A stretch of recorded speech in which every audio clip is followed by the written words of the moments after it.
प्यारे दोस्तों, गुजरात के गोधरा कांड में एक हिंदू लड़की गलती से रात के अंधेरे में एक मस्जिद में दाखिल हो गई। यानी कि एक हिंदू लड़की धोखे से रात के अंधेरे में मस्जिद में घुस गई। इसके बाद इस लड़की के साथ जो कुछ हुआ, मस्जिद के मौलाना ने जो कुछ किया, इसके बारे में जानकर यकीनन आप लोग भी हैरान और परेशान हो जाएंगे। इसलिए आज की यह वीडियो आप सभी के लिए यह बहुत खास है। आप हिंदू हो या मुसलमान, आप इस वीडियो को आखिर तक जरूर देखें। दोस्तों, 27 फरवरी सन 2002 की तारीख को कौन नहीं जानता होगा, क्योंकि यही वह तारीख है जिसने भारत के इतिहास को बदल कर रख दिया था।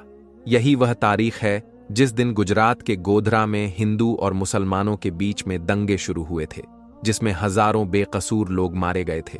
इसके बाद पूरे गुजरात में हिंदू और मुसलमानों के बीच में बहुत तनाव बढ़ गया था। आज जो वाकया हम आपको यहां पर सुनाने वाले हैं, यह वाकया इन्हीं गुजरात के दंगों का बताया जा रहा है। कहा जाता है कि 27 फरवरी सन 2002 को दिन में एक ट्रेन में आग लगने की वजह से हिंदू और मुसलमानों के बीच में लड़ाई शुरू हो गई थी, जो रात तक बढ़ते बढ़ते बहुत ही ज्यादा बढ़ गई थी। फिर रात के वक्त में लोग टोलियों की शक्ल में सड़कों पर घूमने लगे और बेकसूर लोगों पर हमला करने लगे। इसी रात गुजरात के अहमदाबाद शहर में एक नवाबजादी हिंदू लड़की अपने घर जा रही थी। इसी बीच उसने देखा कि सामने से सैकड़ों की तादाद में लोग अपने हाथों में तलवार लिए और शोर शराबा करते हुए आ रहे हैं। यह देखकर वह हिंदू लड़की बहुत घबरा गई और इधर उधर भागने लगी। वह बहुत से घरों के दरवाजों पर गई, मगर ऐसे हालात में किसी ने भी अपने घर का दरवाजा उसके लिए नहीं खोला। ऐसे में साथियों, वो लड़की बहुत ही ज्यादा डर गई थी। फिर वह भागते भागते हड़बड़ाहट में एक मस्जिद में दाखिल हो गई। यानी कि फिर वह धोखे से एक मस्जिद में घुस गई और एक कोने में छुपकर खड़ी हो गई। मस्जिद में दाखिल होने के बाद उस हिंदू लड़की ने देखा कि मस्जिद के दूसरे कोने में एक जवान मौलवी बैठा हुआ कुरान पाक की तिलावत कर रहा है और वह मौलाना चिराग की रोशनी में कुरान पढ़ रहा है। मौलाना को देखकर वह हिंदू लड़की उनके पास गई और उनको बाहर का सारा माजरा बताया। यानी कि उस मौलवी को सब कुछ बता दिया कि वह ऐसे ऐसे अपने घर को जा रही थी, मगर उसके सामने दंगा करने वाले आ गए, इसलिए वह डर के मारे यहां पर आकर छुप गई है। फिर वह हिंदू लड़की मौलवी के आगे हाथ जोड़कर कहने लगी कि आप मुझे बचा लीजिए, आप मेरी हिफाजत कीजिए। अगर मैं इस वक्त यहां से बाहर गई तो बाहर खड़े दंगाई मुझको मार डालेंगे। अभी बाहर के हालात बहुत ही ज्यादा खराब हैं। ऐसे माहौल में अब मैं अपने घर को नहीं जा सकती हूं, इसलिए अब मैं रात भर यहीं पर रहकर रात गुजारना चाहती हूं। फिर वह हिंदू लड़की हाथ जोड़कर मौलवी से कहने लगी कि मैं आपके सामने हाथ जोड़ती हूं, आप मुझे रात भर यहां पर ठहरने की इजाजत दे दें। प्यारे दोस्तों, लड़की की इन बातों को सुनने के बाद मौलवी साहब उठे और मस्जिद के दरवाजे पर पहुंचे और बाहर के हालात देखने लगे। मौलवी साहब ने देखा कि बाहर के हालात वाकई में बहुत ही ज्यादा खराब हैं। सैकड़ों की तादाद में लोग हाथों में लाठी लिए इधर उधर घूम रहे हैं और बहुत से लोग हाथों में तलवार लिए मस्जिद के बाहर भी खड़े हैं। यह देखकर मौलवी साहब भी बहुत डर गए। उन्होंने मस्जिद का दरवाजा बंद किया और अंदर आकर उस लड़की को मस्जिद में ठहरने की इजाजत दे दी। अब वह नवाबजादी हिंदू लड़की मस्जिद के कोने में आकर बैठ गई। वहीं मस्जिद के दूसरे कोने में मौलाना साहब कुरान पढ़ने में मशरूफ हो गए, यानी कि कुरान पाक को पढ़ना शुरू कर दिया। उस मौलाना के सामने एक चिराग रखा हुआ था जो जल रहा था। अब इधर वह हिंदू लड़की मस्जिद के दूसरे कोने में बैठी मौलाना साहब को देख रही थी। तभी उस लड़की ने देखा कि मौलाना साहब ने कुरान पाक के दौरान अपनी उंगली चिराग की लौ पर रख दी है। वह अपनी उंगली को जलाने लगे हैं। फिर थोड़ी देर के बाद मौलाना ने एक सिसकी भरकर उंगली चिराग से पीछे हटा ली और फिर से वह कुरान पढ़ने लगे। दोस्तों, थोड़ी देर बाद लड़की ने फिर देखा कि वो मौलाना फिर से वही काम करने लग गए हैं। यानी कि उन्होंने फिर से अपनी उंगली को चिराग की लौ पर रखा और थोड़ी देर जलने के बाद उन्होंने वापस उंगली हटा ली। यानी कि अपनी उंगली को पीछे कर लेते हैं और फिर से कुरान पाक को पढ़ना शुरू कर देते हैं। मस्जिद के दूसरे कोने में बैठी वो हिंदू लड़की सारा मंजर अपनी आंखों से देख रही थी। यह देखकर वो लड़की हैरान और परेशान हो गई और सोचने लगी कि यह मौलाना कहीं पागल तो नहीं हो गया है। जो बार बार अपनी उंगली को आग में जला रहा है। खैर दोस्तों, फिर ऐसे सोचते सोचते ही उस लड़की की आंखें लग गईं, यानी उसको नींद आ गई, और फिर पूरी रात ऐसे ही निकल गई और सुबह हो गई। सुबह वह मौलाना उठे और मस्जिद के दरवाजे पर गए और उन्होंने बाहर के हालात देखे। मौलाना ने देखा इस वक्त बाहर कोई भी नहीं था, यानी कि दंगा फसाद खत्म हो चुका था और लोग वहां से जा चुके थे। तो फिर वह मौलाना उस लड़की के पास गए और कहने लगे कि उठो, अब हमारी नमाज का वक्त हो गया है। अभी थोड़ी देर बाद बहुत सारे नमाजी आ जाएंगे, इसलिए अब तुम्हारा यहां रुकना मुनासिब नहीं है, क्योंकि अगर लोगों ने तुमको यहां पर देख लिया तो लोग मेरे बारे में बदगुमानी कर सकते हैं और मेरे किरदार पर शक कर सकते हैं। इसलिए अब तुम जल्दी यहां से चली जाओ। और मैंने बाहर देखा है, अब बाहर के हालात भी नॉर्मल हैं। बाहर का रास्ता बिल्कुल साफ हो गया है। अब आप आसानी से अपने घर को जा सकती हो। आओ, अब मैं तुमको बाहर तक छोड़ देता हूं। यह सुनकर उस हिंदू लड़की ने कहा कि अगर रास्ता साफ हो चुका है तो अब मुझे जाने में कोई हर्ज नहीं है, मगर मैं जाने से पहले आपसे एक बात पूछना चाहती हूं। मैं आपसे एक सवाल करना चाहती हूं, पहले आप इसका जवाब दे दें। यह सुनकर मौलाना साहब कहने लगे, पूछिए, आप क्या पूछना चाहती हैं? तो वो हिंदू लड़की कहने लगी, मौलाना साहब, आप यह बताएं कि आप रात भर अपनी उंगली को चिराग में जलाने की क्यों कोशिश कर रहे थे? तो यह सुनकर मौलाना साहब कहने लगे, इसके बारे में आप ना ही पूछे तो अच्छा है, क्योंकि यह मेरा जाति मामला है, इसलिए मैं इसके बारे में आपको नहीं बता सकता हूं। यह सुनकर वह हिंदू लड़की कहने लगी, जब तक आप मुझे इसके बारे में नहीं बताएंगे तब तक मैं यहां से नहीं जाऊंगी। इसलिए मौलाना साहब को इसके बारे में मजबूरन बताना पड़ा।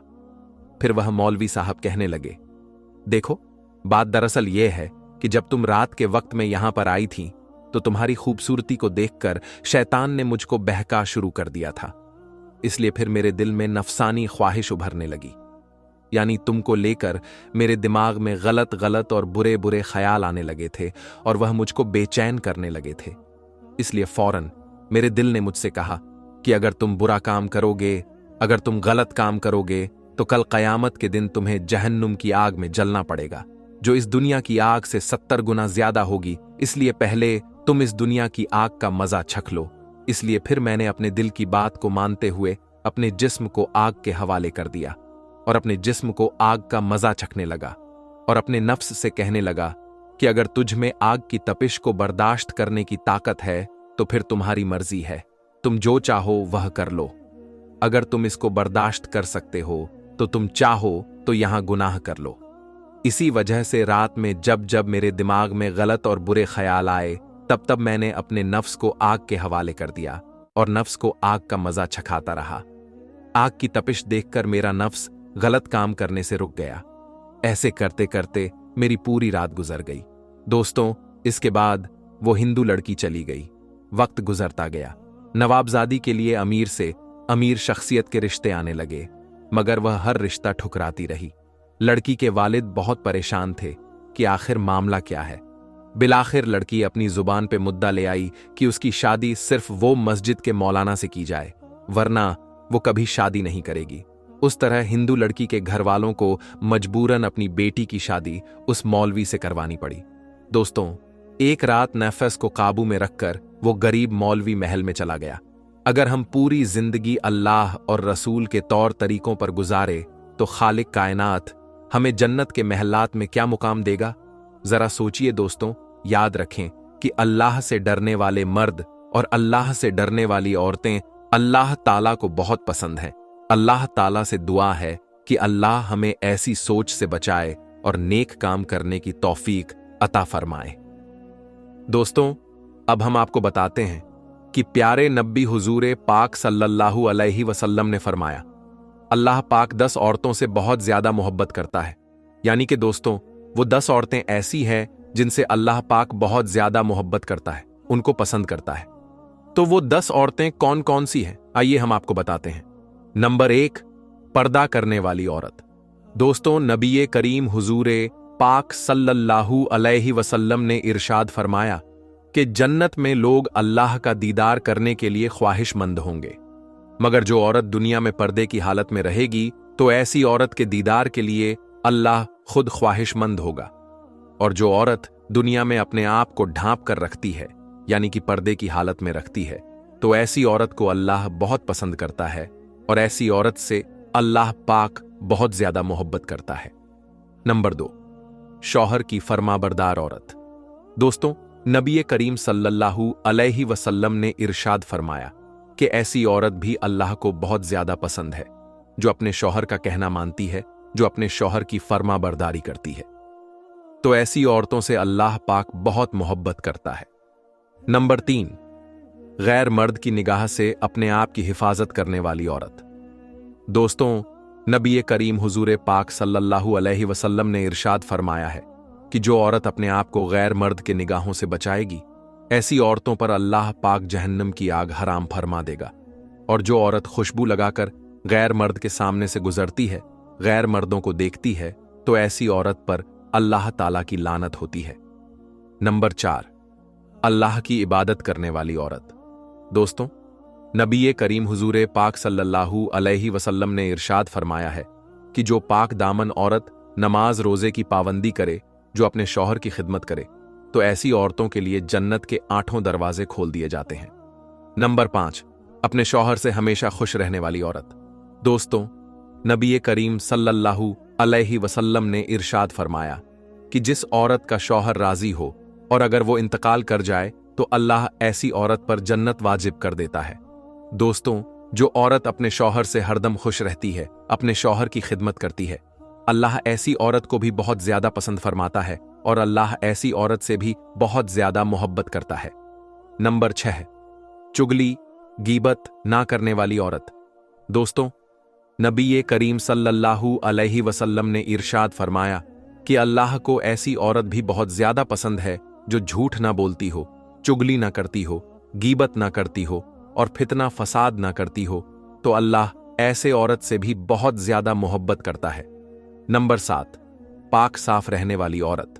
दोस्तों, नबी करीम सल्लल्लाहु अलैहि वसल्लम ने इरशाद फरमाया कि जो औरत दुनिया में पाक साफ का एहतमाम करती है और खास तौर पर जो औरत हैज की हालत में पाक साफ रहती है, पाक साफ रहने का ख्याल करती है, तो अल्लाह पाक ऐसी औरत से भी बहुत मोहब्बत करता है। नंबर 8, तौबा करने वाली औरत। दोस्तों, नबी करीम सल्लल्लाहु अलैहि वसल्लम ने इरशाद फरमाया कि बेशक अल्लाह ताला उनसे मोहब्बत करता है जो तौबा करते हैं। मतलब कि जो औरत अल्लाह से तौबा करती है, इस्तग़फ़ार करती रहती है, अल्लाह ऐसी औरत को बहुत ज्यादा मोहब्बत करता है। नंबर 9, सब्र करने वाली औरत। दोस्तों, नबी करीम सल्लल्लाहु अलैहि वसल्लम ने इरशाद फरमाया कि बेशक अल्लाह सब्र करने वालों से मोहब्बत करता है। मतलब कि दोस्तों, अल्लाह पाक ऐसी औरत से भी बहुत ज्यादा मोहब्बत करता है जो दुख और तकलीफ आने पर सब्र करती है और अल्लाह की रजा पर खुश रहती है। नंबर 10, माफ करने वाली औरत। दोस्तों, 10वीं करीम सल्लल्लाहु अलैहि वसल्लम ने इरशाद फरमाया कि अल्लाह पाक ऐसी औरत से बहुत ज्यादा मोहब्बत करता है जो अपने गुस्से को पी जाती है और दूसरों की गलतियों को माफ करती है। बेशक अल्लाह माफ करने वालों को पसंद फरमाता है और अल्लाह ऐसे लोगों से, ऐसी औरत से बहुत ज्यादा मोहब्बत फरमाता है। दोस्तों, अब हम आपको बताते हैं हजरत अली ने फरमाया बेवफा औरत की पहचान क्या है। हजरत अली रजल्लाहु ताला अन्हु की खिदमत में एक शख्स आया और अपने दस्ते अदब को जोड़कर अर्ज करने लगा, या अली, मैं किसी को पसंद करता हूं और अब उनसे मैं निकाह करना चाहता हूं, लेकिन या अली, एक सवाल मेरे दिल में है, क्या ये मेरे लिए वफादार बीवी साबित होगी या नहीं। उस शख्स का बस ये कहना था तो हजरत अली रज़ियल्लाहु ताला अन्हु ने इरशाद फरमाया, ऐ शख्स, याद रखना, जो औरत अपने वालिदैन की तौहीन करती हो, अपने उस्ताद से बदतमीजी करती हो, अपने घर की शिकायतें करती हो, तो समझ जाना कि आने वाले वक्त में एक अच्छी बीवी साबित नहीं होगी। औरत को औरत इसीलिए कहा जाता है क्योंकि उसके वजूद में छुपना है, छुपाना है। जो औरत अपने घर की शिकायतें किसी गैर के सामने बयां करे, तो समझ जाना कि आने वाले वक्त में वो तुम्हारे ऐब भी किसी और के सामने बयान करेगी। उस शख्स ने कहा, या अली, कोई ऐसा अमल या कोई ऐसी दुआ जिससे इंसान और वाजह हो जाए। तो हजरत अली रज़ियल्लाहु ताला अन्हु ने इरशाद फरमाया, ऐ शख्स, इस जमीन पर सबसे ज्यादा बदतरीन अमल झूठ है जो तमाम गुनाहों की जड़ है। याद रखना, जिस औरत की फितरत में झूठ हो, धोखा हो, वो कभी भी किसी के साथ वफा नहीं कर सकती हैं। तो मेरी प्यारी इस्लामी बहनों, अगर आप ये चाहती हैं कि अल्लाह आपको मोहब्बत करें, तो आप इन 10 बातों का जरूर ख्याल रखिएगा। अल्लाह आपको कामयाब करें। आमीन सुम्मा आमीन। दोस्तों, आज की इस वीडियो में बस इतना ही। हम मिलेंगे आपको अगली वीडियो में। तब तक के लिए अल्लाह हाफिज।